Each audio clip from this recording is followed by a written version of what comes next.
দিন পর্যন্ত খবর নাই, পরের দিনও খবর নাই, তারপরে দূরে এক জায়গায় তার লাশ পাওয়া গেল, তার গাড়িটারও খবর নাই। কি অপরাধটা তার ছিল? সমাজ তাকে কি নিরাপত্তা দিতে পারলো? সমাজ ব্যর্থ হলো নিরাপত্তা দিতে।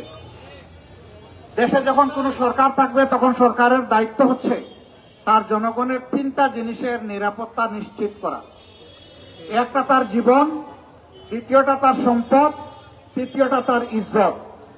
এই তিন জিনিসের নিরাপত্তা যে সরকার বিধান করতে পারবে না, এটা একটা ব্যর্থ সরকার, এটা দুঃশাসক, এটা ভালো শাসক হতে পারে না।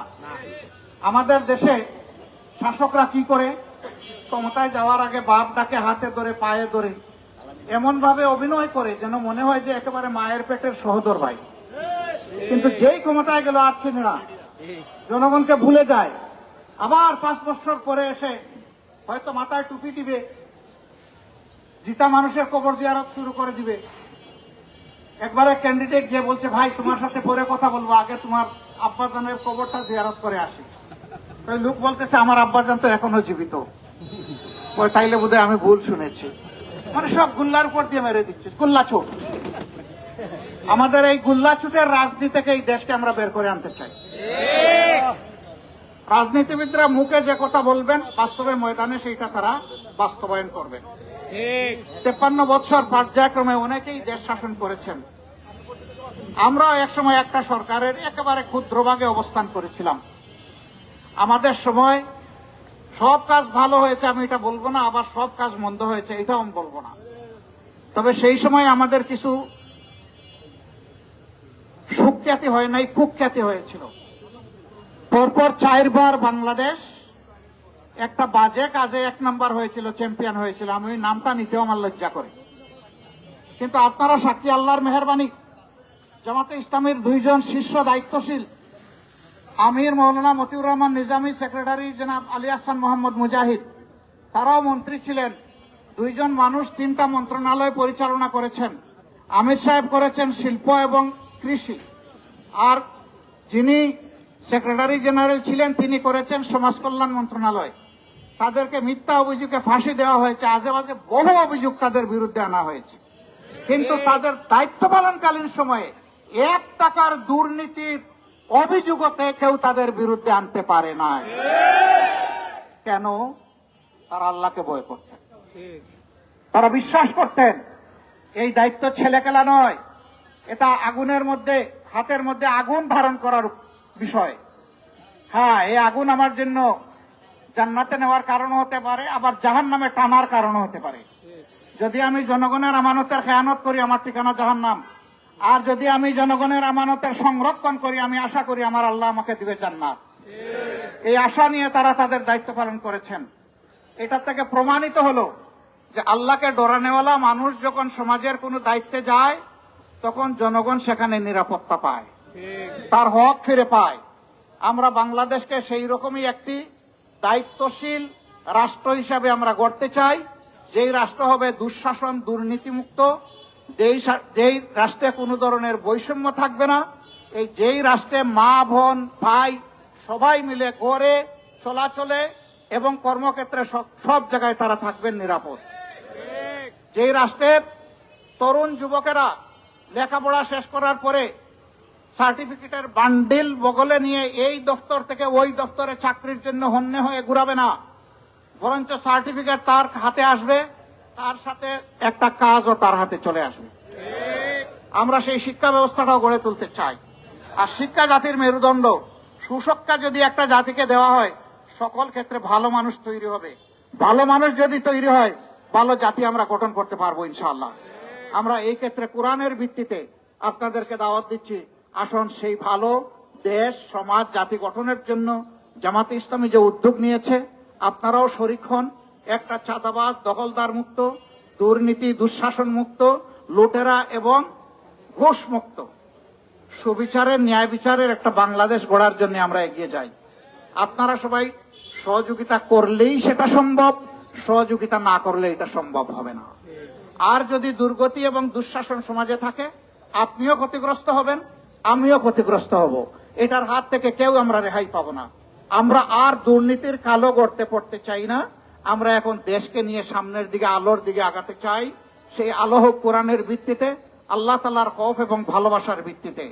জাতি, ধর্ম, দল, মত নির্বিশেষে সকল মানুষ অনাবিল শান্তির স্বাদটা পাক কোরআনের ভিত্তিতে। এ দাওয়াত আপনাদের কাছে আমরা পেশ করলাম আন্তরিকভাবে, দরদ দিয়ে, হৃদয় এবং কলিজার ভিতর থেকে। আমরা দোয়া করি আল্লাহর দরবারে কোরআনের এই দাওয়াতের আকর্ষণ আসর আল্লাহ তাআলা যেন সমস্ত মানুষের দিলে পয়দা করে দেন। তাহলে দুনিয়া আমাদের ভালো, আখেরাতও আমাদের ভালো। দুনিয়া হবে শান্তির এবং সম্মানের, আখেরাত হবে মুক্তির এবং জান্নাতের। আল্লাহ রাব্বুল আলামিনের কাছে সেইরকম একটা সমাজ গড়ার প্রত্যয় এবং সহযোগিতা কামনা করে আমার কথা এখানেই শেষ করছি। আল্লাহ হাফেজ। বাংলাদেশ জিন্দাবাদ, বাংলাদেশ জামাতে ইসলামী জিন্দাবাদ। আসসালামু আলাইকুম ওয়া রাহমাতুল্লাহি ওয়া বারাকাতুহু। এখন যারা আমিরে জামাতের হাতে যারা সমর্থক ফরম পূরণ করতে চান, সহযোগী হতে চান, তারা সামনে আসেন, অন্যরা পিছিয়ে যান। যারা সহযোগী ফরম আমিরে জামাতের হাতে পূরণ করতে চান তারা সামনে আগে আসেন, আর বাকিরা একটু পিছিয়ে যান। এখন যারা সহযোগী ফরম পূরণ করেছেন তারা আগে আসেন।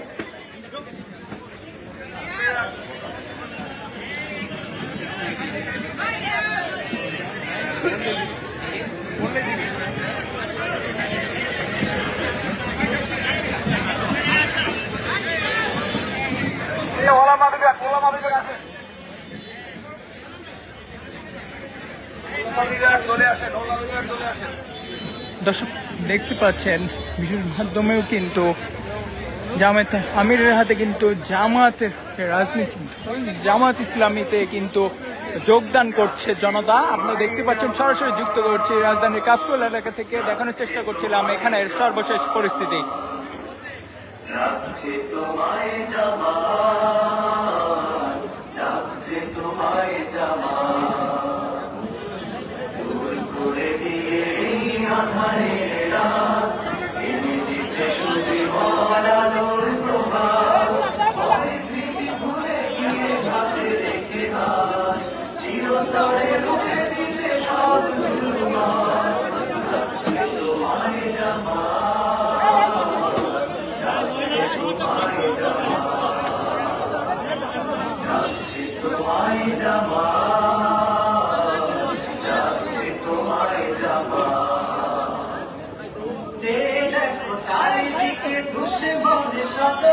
পুরুষদের পাশাপাশি কিন্তু দেখতে পাচ্ছেন মহিলারাও কিন্তু এখানে জামাতে ইসলামীতে যোগদান করার জন্য কিন্তু তারা এসে দাঁড়িয়েছে এবং একসাথে বসে আছে এবং সিরিয়াল ধরে কিন্তু এই মুহূর্তে জামাত ইসলামীতে যোগদান করছে জনতা।